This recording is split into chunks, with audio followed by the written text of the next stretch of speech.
आनंद के साथ रहिएगा। मैं इसी तरह अच्छी अच्छी धीरे धीरे बात करता रहूँगा। देशभक्ति का भी एक कभी उधर जैसा बताया दादा ने, देशभक्ति की भी बात धीरे धीरे होगी। मुझे भी देशभक्ति करने का शौक था दादा। मैं सोचा कि मैं क्या करूं, तो मैं पुलिस में भर्ती होना चाहता था। अच्छा, दरोगा जी इधर बैठे हैं, तभी मैं सोच रहा था कि इधर वार्ड नंबर 18 इतना शांत क्यों बैठा है। हमारे यहाँ दरोगा नहीं, एसपी होता है, सीएसपी होता है, डीएसपी होता है, टीआई होता है, आईजी होता है। दरोगा दरोगा होता नहीं है, नहीं तो फिर वो नहीं। पुलिस पर दरअसल मैं कविता सुनाना बंद कर दिया हूँ। ये विकास भैया सुनाते हैं, मैं दरअसल बंद कर दिया हूँ दादा, जब से चालान का रेट इतना ज़्यादा बढ़ गया।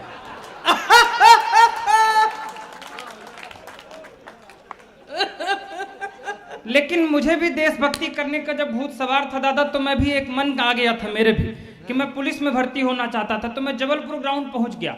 सामने एसपी साहब खड़े थे, हवलदार साहब खड़े थे। बोले सीना में फीता लगाओ, बताओ देश के लिए क्या कर सकते हो, तभी पुलिस में भर्ती हो पाओगे। साहब एकदम खून उबल रहा था एकदम। मैंने कहा मैं देश के लिए अंतिम सांस तक लड़ सकता हूँ। खुश नहीं हुए।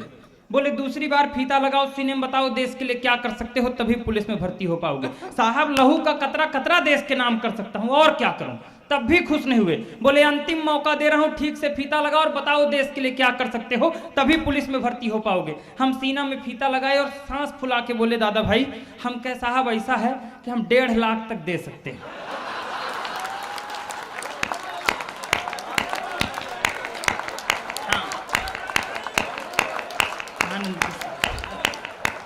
आनंद के साथ बैठे। अब आपको पता लग गया मध्य प्रदेश में क्या रेट चल रहा है। रेट वोट, अरे ये तो पुराना है, अब 10 लाख हो गया है। आप सबका आशीर्वाद मिलता है बस। थोड़ा अपडेट रहा कर। वो उस जमाने की बातें, हम आनंद के साथ रहिए। दरअसल क्या है, अभी तक जब तक ये सम्मान समारोह वगैरह चल रहा था, आप लोग एकदम शांत बैठे थे। इधर भाभी जी लोग भी कुछ आई हैं, उनके वजह से कुछ श्रीमान जी लोग, भैया लोग, ऐसे पतिदेव लोग बैठे थे एकदम डरे हुए, इस तरह मुंह बना के बैठे थे जैसे इस समय हनी ट्रैप से नेता अफसर डरे हुए। एकदम आनंद आनंद रहिए तो एकदम मस्ती। बजाना है तो एक बार पूरा सदन जोरदार ताली बजाकर बताइए, तू चेहरा में कभी। अरे मालूम पड़े कल से इसी का नाम नहीं आ जाए। ऐसे ही आनंद। दरअसल अभी विश्वास नहीं हो रहा था कि आप लोग श्रोता ही हैं। मेरे धोखा हो जाता है। विवाह के पहले मैं एक बार और आया था सतना कवि सम्मेलन पढ़ने। मैं उस समय गीतकार भी बहुत अच्छा था। दादा संचालन कर रहे थे, मुझको खड़ा कर दिया। हाँ ऐसा होता है। मैं विवाह के पहले जब आया, मैंने 15 मिनट तक आंख बंद करके गीत पढ़ा। अब जरा शंका थी थोड़ा थोड़ा कि जो लोग श्रोता नहीं है वो बताएंगे कि अंतिम पंक्ति में श्रोता ही बैठे हैं। हम 15 मिनट तक आंख बंद करके गीत पढ़े राजीव भैया की तरह। जब आंख खोले तो केवल एक ही श्रोता बचा था, बाकी सब चले गए थे। हम प्रणाम कर लिए उसको। हम कहे भाई साहब आपको मैं दंडवत प्रणाम करता हूं, बताइए मैं आपके लिए क्या करूं। आप ISI मार्क एकदम श्रोता है, बताइए मैं आपके लिए क्या करूं। तो वो हाथ जोड़ के बोला भाई अब कुछ मत करिए, और अगर आप शांत हो जाते तो मैं ये कुर्सियां और माइक लेके चला जाता, मैं टेंट वाला बैठा हूं अभी। आप शांत हो जाते एकदम ताली वाली बजाते रहेंगे तो थोड़ा अच्छा लगेगा। आदत हो जाती, ये जैसे लाइट से माइक चल रहा है ऐसे ताली की हम कवियों की आदत हो जाती। आदत किसी की खराब ना हो जाए, बड़ी खराब चीज होती है। हमारे मोहल्ले में एक बस कंडक्टर की शादी हुई तो आदत खराब थी। शादी की पहली रात जब अंदर गया तो बीबी से बोला कि थोड़ा और खसको, अभी 2 सवारी की जगह और खाली है। यहाँ तमाम तरह की समस्याएं इस देश पर हैं, लेकिन आनंद के साथ रहिए। मैं ज्यादा कोई ऐसी बातें नहीं करूंगा। आज राजनीतिक लोग बड़े लोग हैं, और मैं ये कहता हूं दोस्तों, आज 2 महापुरुषों का भी जयंती है।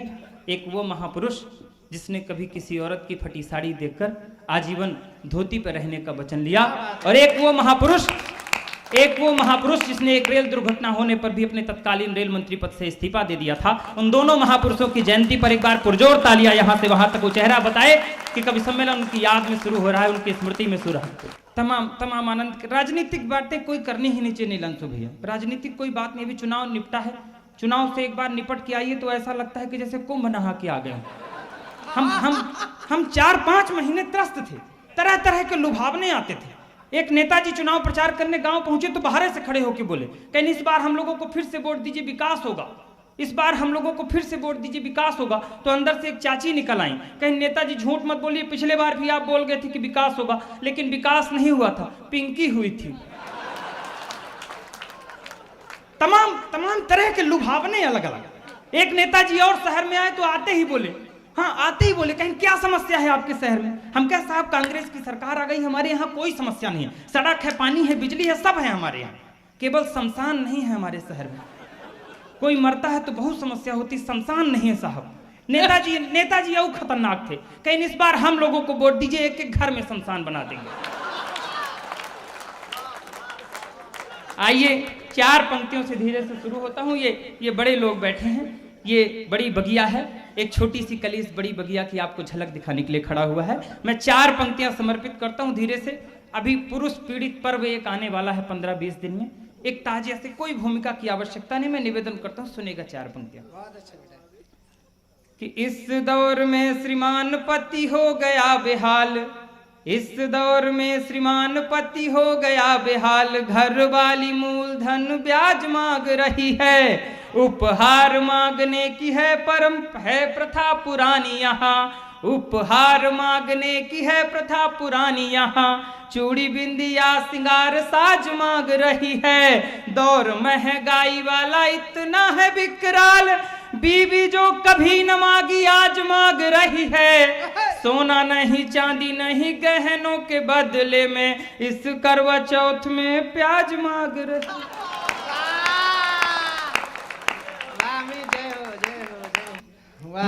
मैं तरोताजा विवाहित पुरुष हूं, उभरता हुआ पति,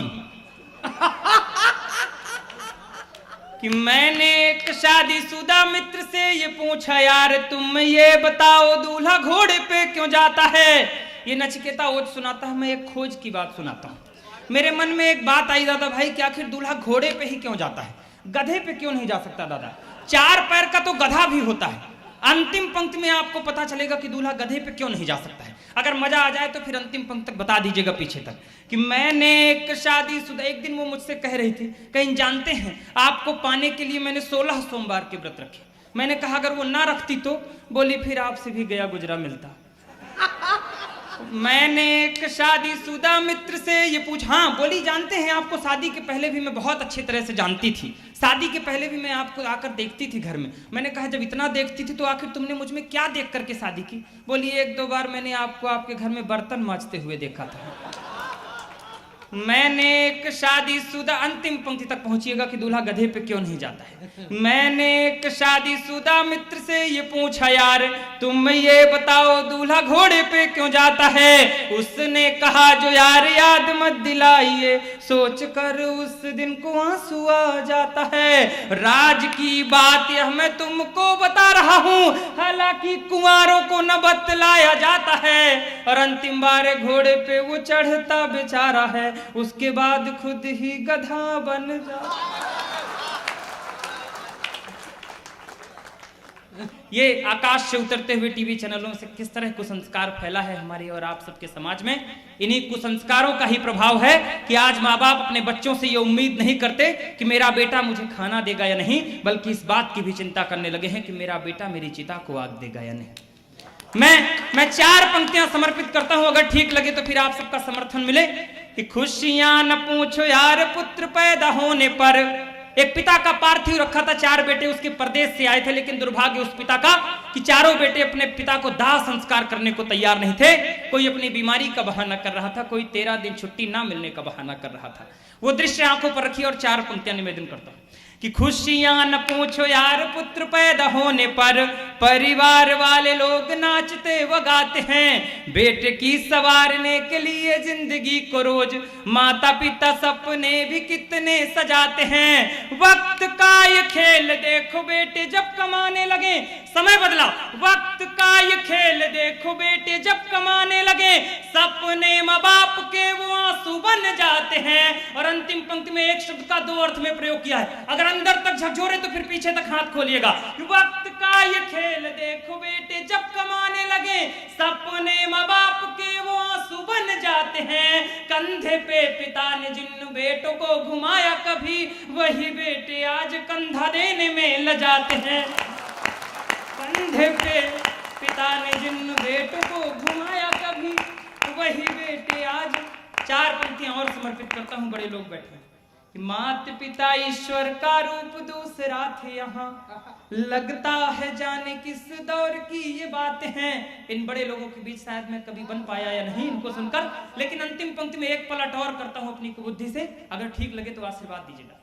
मात पिता ईश्वर का रूप दूसरा थे यहाँ, लगता है जाने किस दौर की ये बात है। सुख बल जीवन का नहीं कुछ जान पाए, पढ़े भी नहीं थे किंतु बच्चों को पढ़ाते हैं। और अपनाने वाला भी जो बच्चों को खिलाते थे वो आज भी 2 रोटी बड़ी मुश्किल से पाते हैं। लोरियां सुना के बेटों को सुलाते थे कभी जो, आज बेटों की वो सुन गालियां सो जाते हैं। लोरियां सुना के बेटों को सुलाते थे कभी जो। आइए एक कविता समर्पित करता हूं जो पहले दौर का समय मेरे लिए निश्चित था। मैं एक कविता समर्पित करता हूं जो शायद अमित शुक्ला को इन बड़े लोगों के बीच बहुत खड़े होने के लायक बनाया। लेकिन ये सब संस्कार की बातें, हम सब रीवा सपना के लोग हैं आदित्य दादा। हमारा संस्कार जरा दूसरे तरह का होता है, थोड़ा सा हम ज्यादा संस्कारवान होते हैं, पूरे हिंदुस्तान में ही संस्कारवान। हमारे रीवा में अभी एक सज्जन खत्म हुए तो उनके 2 बालक थे, तो बड़ा वाला बोला कि छोटू तुम पिताजी की अस्थियां लेके चले जाओ इलाहाबाद, हम यहाँ 13वीं की तैयारी कर लें। वो चला गया तो 10 किलोमीटर पहले नैनी में जाम लग गया, तो वहीं नाले में पिताजी की अस्थियां निपटा के चला आया। अब जल्दबाजी, दरअसल हम संस्कारी वाने दादा। अब दूसरे दिन बड़ा वाला उठा तो उसको डर था कि ये पहुंचा नहीं वहां तक, तो भूमिका बांधने लगा। कहा छोटू रात को बाबूजी सपने में आए थे और कह रहे थे कि छोटू हमको इलाहाबाद नहीं पहुंचाया, कहां तुम छोड़ आए बाबूजी को। छोटू और संस्कारवान था, कहा बाबूजी की हमको यही आदत नहीं अच्छी लगती भैया। 300 किलोमीटर यहाँ शिकायत करने चले आए, 10 किलोमीटर इलाहाबाद बचा था तो वहां नहीं जा सकते थे।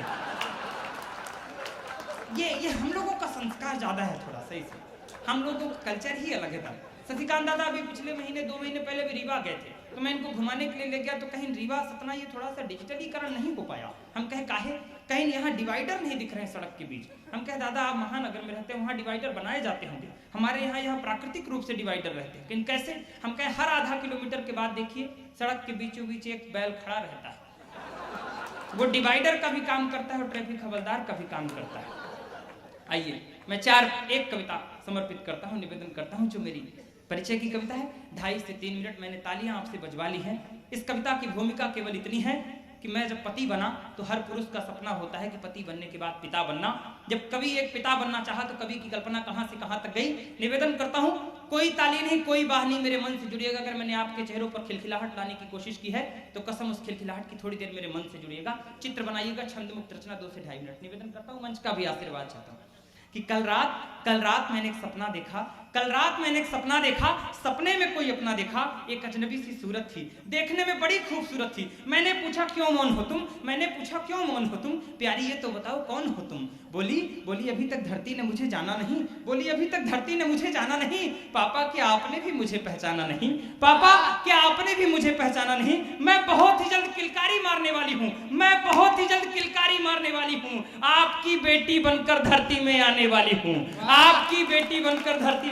हूँ। आंसू खुशी के छलकने लगे। पिता पुत्री जब सपने में मिलने लगे, मैंने कहा कन्यादान। मैं उस बच्ची से क्या कह रहा था, मैंने कहा कन्यादान महादान है, ये वेदों की शिक्षा थी। और किसी बेटी का पिता बनूं ये मेरी भी इच्छा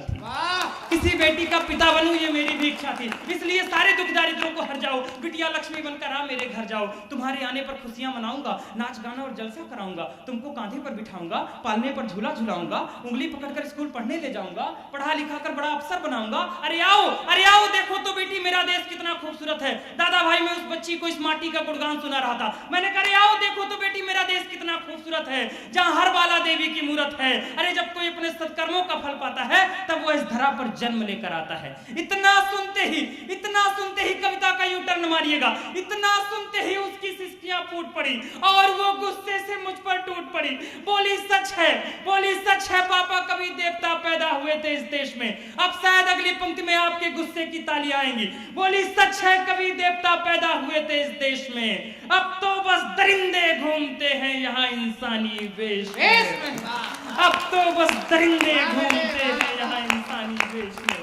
3 साल की बच्ची, 5 साल की बच्ची, सतना रीवा इतनी सी छोटी सी जगह हमारी, लेकिन उन दरिंदों से नहीं बच रहा। माँ शारदा की नगरी में के बगल में खड़े होकर ये कह रहा हूं कि अगर कुछ ले जाना हो नवरात्रि में उन कन्याओं का पूजन किया हो तो इस चिंतन को घर ले जाइएगा। कल सड़क पर चलते हुए किसी बच्ची की ओर कोई आंख उठाए तो सबसे पहले आपके कलेजे में दर्द उठेगा, ये संकल्प लेकर जाइएगा। बोली सच है, बोली सच है, कभी देवता पैदा हुए थे इस देश में, अब तो बस दरिंदे घूमते हैं यहाँ इंसानी वेश में। आप कहते हैं यहाँ कन्या देवी मान ली जाती है, फिर क्यों उसी देवी की असमत लूट ली जाती है।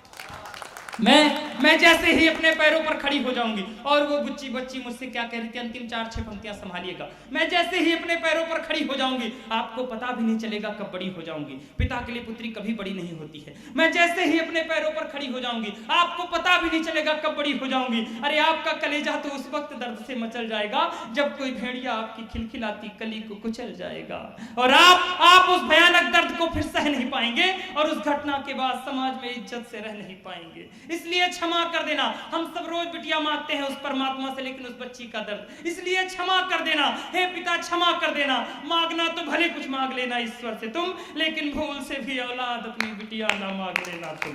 धिक्कार है। अंतिम 4 पंक्तियां पूर्णाहुति विदा करिएगा। धिक्कार है जहां लोग जानवर से भी बदतर सोच पालते हैं और एक मासूम बच्ची के शरीर को नरपिशाच नोच डालते हैं। आप जैसे कई पिताओं के सपने, क्या किया था मैंने, बस एक सपना ही तो देखा था। आप जैसे कई पिताओं के सपने यूं ही टूटते रहेंगे जब तक समाज में बहशी दरिंदे आवारा घूमते रहेंगे। बहुत बहुत शुक्रिया, बहुत बहुत आभार। ये थे भाई अमित शुक्ला, हंसते हंसाते हुए हमारे समाज के गिरते हुए नैतिक मूल्यों को समर्पित उनकी कविता अगर आपको अच्छी लगी हो तो एक बार जोरदार तालियां बजाइए। हमारे महात्मा गांधी और लाल बहादुर शास्त्री जी को याद करने का परिणाम है कि पहले कवि ने हंसते हंसाते हुए कविता शुरू की और चिंतन के उस धरातल पर ले जाकर कवि सम्मेलन को स्थापित कर दिया, जहां पर हमारे सहारनपुर उत्तर प्रदेश के एक बड़े गीतकार राजेंद्र राजन, जो कई बार आपके पड़ोस मैयर में आए हैं, हमारे भाई वीरेंद्र सिंह जी उन्हें बुलाने वाले, उन्होंने कहा कि वतन की जो हालत बताने लगेंगे तो पत्थर भी आंसू बहाने लगेंगे, कहीं भीड़ में खो गई आदमियत जिसे ढूंढने में जमाने लगेंगे। नवरात्रि में कन्या पूजन करने वाला देश, कन्यादान करके अपने जीवन के उत्सर्ग के परम को प्राप्त करने की चेष्टा रखने वाला देश, बापू और लाल बहादुर शास्त्री के संस्कारों की आजादी वाला 72 साल का देश, अगर अपने 3 साल की बेटियों को, 4 साल की बेटियों को, 5 साल की बेटियों को सुरक्षित नहीं रख पाता है, तो ये किसी सरकार की जिम्मेदारी नहीं, ये किसी विचारधारा की जिम्मेदारी नहीं, ये इस समाज की जिम्मेदारी है जो हमारे समक्ष बैठा है। एक बार ताली बजाकर संकल्प करिए कि किसी बेटी के साथ ना कोई अत्याचार होने देंगे, ना कभी सहन करेंगे।